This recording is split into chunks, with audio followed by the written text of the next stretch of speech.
Children, let us now analyze image formation by a convex mirror when an extended object is placed in front of this mirror. As told earlier, here also we will be using any two of the standard ray diagrams so that we can obtain the location of the image at the point of intersection of the reflected rays. But one thing you have to note and remember that whatever be the position of the object in front of a convex mirror, the image formed by it is always behind the mirror, and it is erect and smaller than the size of the object. And you will see this particular thing happening in the ray diagrams.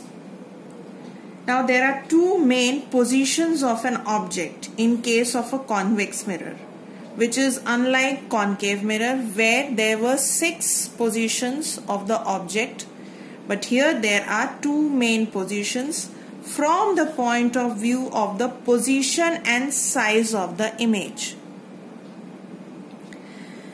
And these are: when we keep object at infinity, we get image at a certain point, and when we keep the object anywhere between pole and infinity, we get object at another point.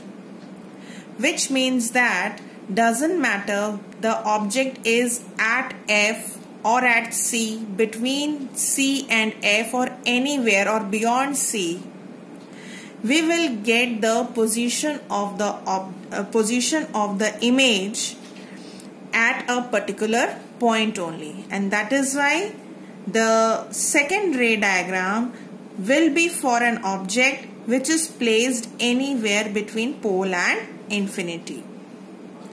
Let us begin with the first one, case number 1, when the object is at infinity. When the object is at far off distance, we say that the object is at infinity. And when you were told about concave mirrors, the same kind of ray diagram was explained there also when the object was placed at infinity, and there only you have been told that in this particular situation rays are, that means incident rays are always parallel to each other. So in this situation also the incident rays will be parallel to each other. Now I have already drawn the principal axis and the convex mirror, and now you can see that the convex mirror, I have curved these two ends outwards. So this is the symbol of convex mirror, and I have silvered one of the sides, the inner side, right? So what I am saying is, since the object is at infinity, that means the rays will be parallel to each other. So these are the two rays incident upon the reflecting side of the convex mirror. One of the rays made to fall at P, so the reflected ray will be this way, will go in this manner, and this principal axis will act as normal. So this is how the reflected ray will go after reflection. Now for the second one, since a convex mirror is a diverging mirror, therefore the reflected ray will go in this direction, and it has been explained also. How do you understand or determine the direction of the reflected rays? You have to draw the normal, and normal is a line that passes through center of curvature. That means a line joining the point of incidence and center of curvature. So if I draw a line, draw the normal, then it will pass somewhere through here where there is center of curvature, and therefore the reflected ray will be on the other side of the normal, which means that the reflected ray will go in this direction. And this is happening just because the convex mirror is a diverging mirror. So this is how it goes. Now you can very well understand and notice that the first reflected ray and the second reflected ray will not intersect each other in front of the mirror, because this mirror is diverging in nature. So it appears that the first reflected ray comes somewhere from the behind the mirror. It appears, right? Similarly, this reflected ray also appears that it is coming somewhere from behind the mirror. Actually, there is no light ray behind the mirror, but it appears to us that these two rays are coming from a location which is behind the mirror. That means we will have to extrapolate both the rays, both the reflected rays, to get the intersection point, and hence we will get the position of the image. So these two rays intersect over here, and this is where we get the image, which will be virtual in nature. So this needs to be drawn in dotted line, and the point where these two rays intersect each other is the focus of the convex mirror, which is actually a virtual focus because it is found behind the mirror. And this image is also virtual in nature. As you can see, the size of this image, this is highly diminished, but at the same time it is erect also.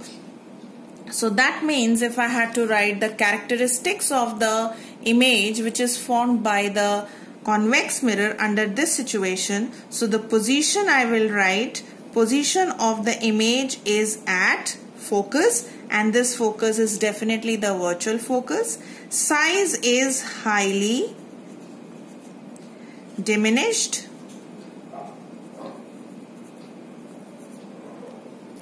and nature is virtual and erect. So here you can see the clear difference between a convex and a concave mirror, as it has been told to you earlier that a concave mirror is which is a converging mirror. In the first 5 cases, for the position of object at different places, you must have found and you remember that the image was real and inverted, but here we are getting virtual and erect image. And I have told you in the beginning of this video only that a convex mirror always forms image behind the mirror, and the size is always smaller than the object, but at the same time it is erect. So that was case number 1. Let us now move on to the second case, when we place object anywhere between pole and infinity. So here the case number 2, object is placed between pole and infinity. So since we have to take the extended object, otherwise we will not be able to analyze the characteristics of image. So it is kept anywhere in front of the mirror. Its position is definitely not at infinity. It is somewhere between pole and infinity. So again we will use two standard ray diagrams to get the location of the image of the object. Now the arrowhead of the object is marked as A. Okay, so I'll be drawing those two rays, and we'll see now where do we get the image. So this is the first set of incident ray and reflected ray. So the ray, when is parallel, should pass through focus, but the focus in case of a convex mirror is always a virtual focus. That means on extending the reflected ray, backwards, definitely with a dotted line, it is found to get intersected with the principal axis at this particular point, and this point is nothing but the focus of the convex mirror, which is virtual in nature. This focus is virtual in nature, right? So this is how we get the first ray diagram. Similarly, I can use the second any other standard ray diagram. Let me use now this pole one, the ray falling at P, and in this situation the principal axis acts as normal. So the reflected ray will go in this manner, right? So if you now observe this particular reflected ray and the first reflected ray, you will find both of these reflected rays are diverging and they appear to come from a location which is behind the mirror. Definitely this one, though I have already drawn, it appears that this is coming from focus, and if you look at the second reflected ray, it also appears to come from somewhere which is behind the mirror. So in order to get the location of the image, these two reflected rays must intersect each other, and they will meet only by extrapolating the reflected rays. The first one I have already extended backwards. Now if I trace the second reflected ray also backwards, I will find that the second one and the first one, on extending backwards, they are meeting somewhere here. So this is the point where we will get the image of the arrowhead, this portion of the object. And in similar manner, when the rest of the part of the object will reflect all the rays, we'll get the image here only. Now this image is virtual in nature, so the image must also be drawn with dotted lines. So this is the position of the image which is virtual in nature. Now let us see the characteristics of the image. Definitely the position is between the pole and focus, right? So this is where we get the image, between F and P. Size, if you compare the size of both the object and image, the image is smaller than the object. That means it is diminished. And nature is virtual because it is obtained behind the mirror, and at the same time it is erect also.